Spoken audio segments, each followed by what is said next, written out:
My upper back has now been a concern for me and a focus in training for a little while now. In December, or even earlier, probably September last year, was when I really sent a lot of resources towards the upper back. And even if I think about it, even before that, even during the AMRAP period early last year, I discovered that something about rowing, something about my upper back, there's a link there and it transfers really well to the squat. Felt it. I couldn't really make a lot of sense out of it. I couldn't understand why doing 180 kilos on the high bar squats was freaking smoking me in my upper back.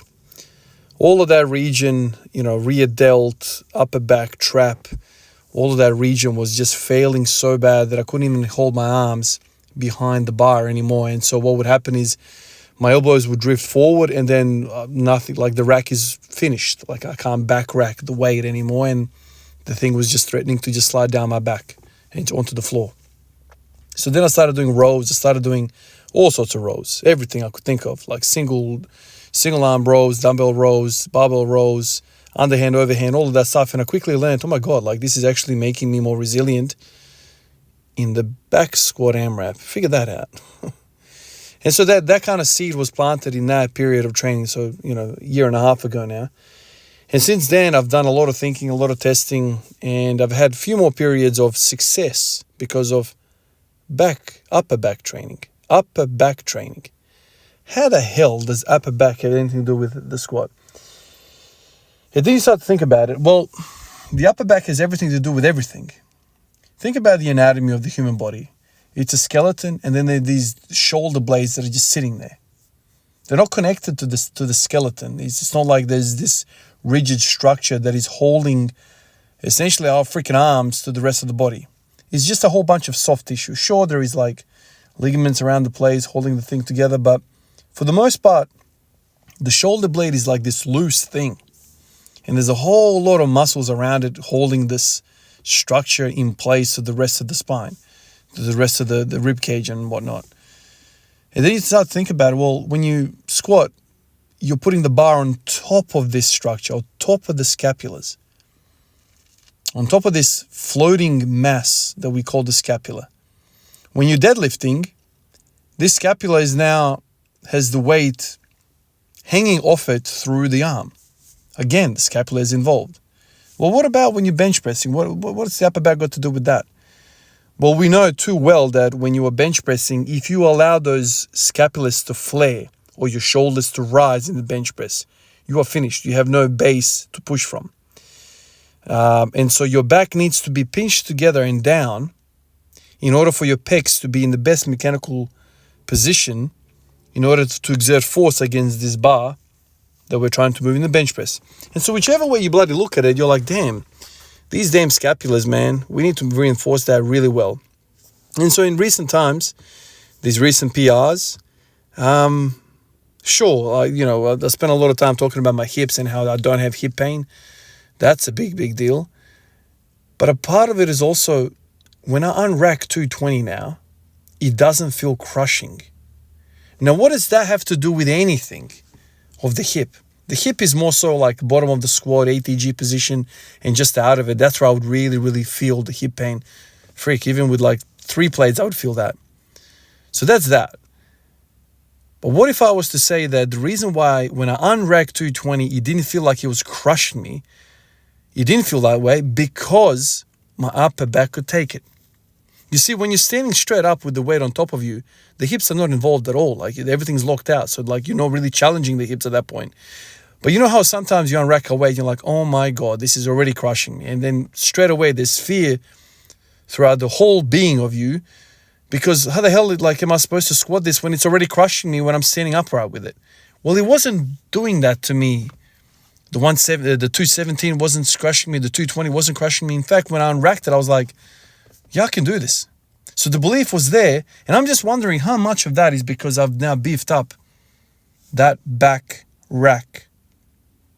What do I mean by that? Well, the lats, the traps, the rhomboids, rear delts, all of that structure around the scapulas, everything that's involved with the scapula has now been reinforced. I've been rowing for a little while now, man.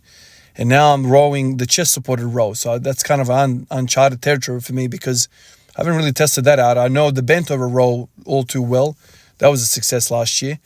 But now I got this machine and I thought, why don't I give this a whirl and see how it goes? Similar type of feeling. And now when I go to the squat, I'm not being crushed by the weight. Interesting. It is interesting to me because I wish I learned this earlier. I wish I learned that something about our shoulders has a lot to do with our with the squat. Like 10 years ago, if you asked me or you told me, man, it's your freaking lats and your traps, that's what letting you down in the squat, I would have laughed at you, man. I'm like, yeah, all right, no worries. What's that got to do with the freaking hip extension and knee extension? I didn't have the wisdom back then to realize that no matter how you do the squat, no matter how you do the bloody deadlift, it's all going through your upper back. Basically the scapulars. Everything got to do with the scapulars.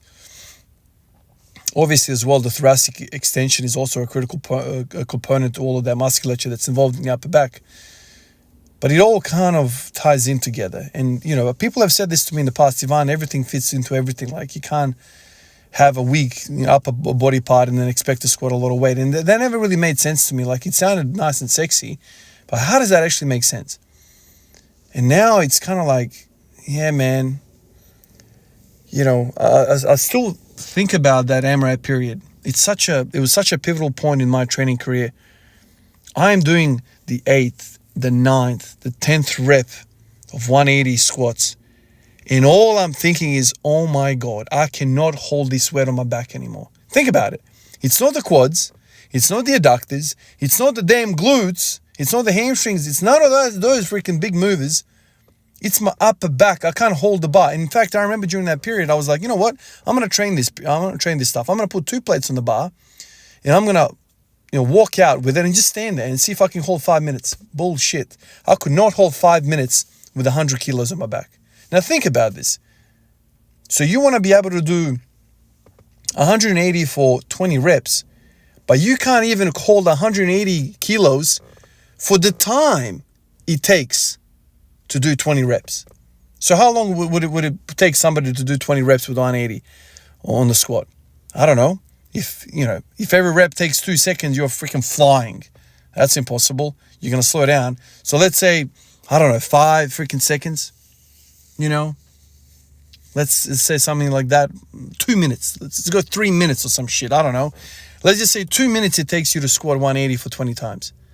My friends, I could not hold 180 kilos on my back just standing there. This is back then. What was given out? My back rack. I can't freaking hold the weight on my back anymore. So what's going on now? What are the structures responsible for that? And so if you start to reverse engineer that, okay, let's start to work out whether we can hold the damn thing on our back for the time it takes for this. Don't worry about the squatting. Let's just try and freaking hold it for 2 minutes. And when you start to think about it that way, you're like, it's got nothing to do with the core. There's something about my freaking shoulders that is piss weak and I can't even hold it. And that was kind of the planting of the seed for me to think, oh my God, my upper back is piss weak. I'm weak off the chest on the bench press. Upper back, piss weak. I'm weak off the floor on the deadlift. Upper back, piss weak.